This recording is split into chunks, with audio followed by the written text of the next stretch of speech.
উত্তরপ্রদেশ থেকে শুরু করে, মধ্যপ্রদেশ থেকে শুরু করে, রাজস্থান থেকে শুরু করে, মুর্শিদাবাদ থেকে শুরু করে, মালদা থেকে শুরু করে, জলপাইগুড়ি থেকে শুরু করে, আলিপুরদুয়ার থেকে শুরু করে, উত্তর 24 পরগনা থেকে শুরু করে, দক্ষিণ 24 পরগনা থেকে শুরু করে, বীরভূম থেকে শুরু করে সবাইকে জেলে ভরে দিচ্ছেন। আগামী দিন মানুষ যখন গণতন্ত্রের রায়ে আপনাদের জেলে ভরবে তখন কি খাবেন এখন থেকে ঠিক করে রাখবেন। বলছে পরিবর্তন आने से उन्नयन कर देगा। बोलून आप तो दिल्ली में हैं 11 साल, क्या उन्नयन किया?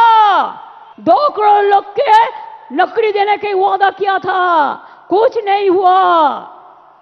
15 लाख करके बैंक लोन देने का था, बैंक मनी वोट लिया था झूठा कह के, क्या दिया? ब्लैक मनी वापस ले आएंगे, क्या किया? कुछ नहीं कर पाया।